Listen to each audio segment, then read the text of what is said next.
Bientôt une base spatiale en Afrique. Le président de Djibouti a annoncé vouloir construire une base spatiale sur son territoire. Cette base sera réalisée en partenariat avec la Chine qui renforce ainsi sa présence à Djibouti car le pays héberge déjà la toute première base militaire chinoise à l'étranger. Et d'ailleurs, construire une base de lancement, c'est aussi un enjeu stratégique militaire car son utilisation ne se limiterait pas nécessairement au lancement de satellites. Alors il faut savoir que Djibouti possède une position très convoitée puisque proche de l'équateur, une position idéale pour faire décoller des fusées à l'image de Kourou en Guyane. Mais bien que l'Afrique soit le continent le mieux placé pour lancer des satellites, il ne possède à ce jour aucun site de lancement en activité.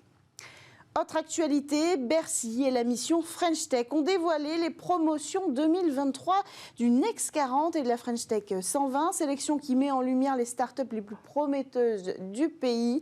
Côté spatial, pas de nouveaux arrivants, mais 2 acteurs du secteur sécurisent leur position en renouvelant leur sélection. Loft Orbital, au Next 40, qui propose des satellites en service, confirme sa croissance. Et côté French Tech 120, c'est Kineis, destiné à l'IoT, qui confirme sa position.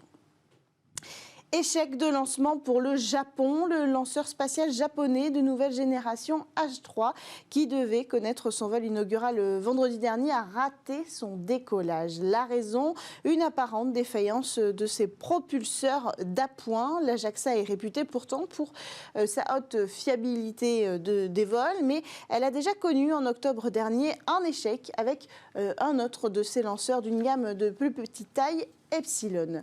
Il avait dû être alors détruit après son décollage en raison d'un problème de trajectoire. Il s'agissait à l'époque déjà du tout premier échec d'une fusée nippone depuis 2003. Enfin, le nouveau télescope européen qui doit analyser la matière noire et la déterminer a été présenté cette semaine. L'engin est doté d'équipements de dernière génération, dont un miroir d'1,2 m. Il est également équipé de plusieurs instruments dont capable de mesurer précisément la lumière émise à plus de 10 milliards d'années d'histoire cosmique. Alors, pour comprendre l'importance de ces recherches, nous avons en ligne avec nous Pierre Cazeneuve, chef de projet en exploitation d'Euclide au CNES. Bonjour Pierre, bienvenue dans Smart Space. Est-ce que vous pouvez nous révéler pourquoi c'est si important cette mission Euclide pour qu'on comprenne bien les enjeux d'aller explorer d'abord la matière noire? Oui, bonjour.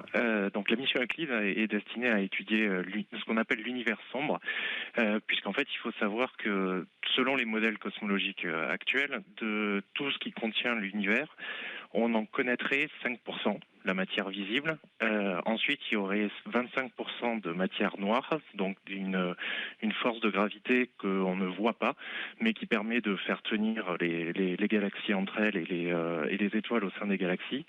Et tout le reste, soit 70%, est appelé l'énergie noire. Donc c'est une énergie qui est derrière l'expansion de l'univers et dont on ne connaît pas non plus les caractéristiques.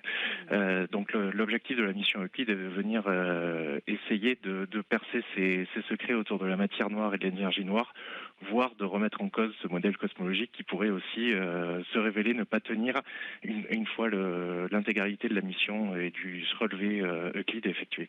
Alors comment on va faire pour révolutionner un petit peu la recherche scientifique avec un tel matériel? Comment ça fonctionne? Donc, le télescope Euclide est donc basé sur un miroir de 1,2 m et à son bord 2 instruments.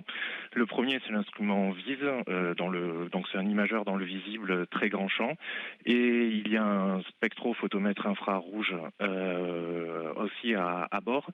Les deux vont venir faire un relevé de 1/3 de la voûte céleste, donc 15 000 degrés carrés, pour venir pour l'instrument VISE, venir mesurer ce qu'on appelle l'anti-âge gravitationnel faible, donc c'est-à-dire les déformations minimes que sur la forme des galaxies telles qu'on les voit nous, du fait de la matière noire. Tandis que l'instrument NISP, le spectrophotomètre infrarouge, lui va venir faire des études sur la répartition des galaxies, les regroupements de galaxies entre elles et des calculs de distance pour venir par une autre sonde essayer de venir aussi caractériser la matière noire et l'énergie sombre. Alors quand démarre la mission précisément? Est-ce qu'on a une date aujourd'hui? Oui, donc le lancement est prévu en juillet depuis Cap Canaveral sur une fusée Falcon 9. Ensuite, il y a bien sûr le satellite va au point de Lagrange L2. Donc comme pour JWST l'année dernière, il y aura un mois de transfert jusqu'au point de Lagrange L2 Terre-Soleil. Ensuite, 2 mois de recettes en vol, de qualification et de calibration des instruments. Et ensuite, on sera parti pour 6 ans et demi de mission pour venir cartographier ces 15 000 degrés carrés. C'est le plus grand survey qui sera jamais effectué dans l'histoire spatiale. Pour vous donner une idée, on considère qu'en un jour, on va faire le relevé de 1 an fait par Hubble. Donc on est sur des chiffres qui sont largement supérieurs et qui vont nous permettre de découvrir énormément de choses dans tout l'univers en dehors de notre Voie lactée et du plan de l'écliptique du système solaire. Alors, qui aura accès aux données? Est-ce que, par exemple, les chercheurs français auront autant accès aux données que d'autres chercheurs européens? Comment ça va se passer? Donc tout ce qui est exploitation scientifique de la mission est géré au sein du consortium Euclide, qui est un regroupement de 17 pays, dont la France assure le lead et la responsabilité à l'IAP à Paris.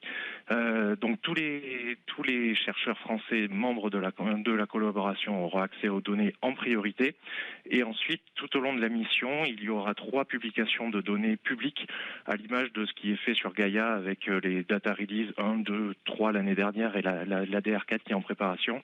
Sur Euclide, nous aurons 3 publications de données en 2025, 2027 et 2030 avec de plus en plus de zones du ciel couvertes et ces données seront mises à disposition de la communauté scientifique mondiale. Merci beaucoup Pierre Cazeneuve d'avoir pris le temps de répondre à nos questions et de nous éclairer sur cette mission Euclide destinée à explorer et à comprendre la matière noire. On poursuit quant à nous avec le Space Talk sur Bismart.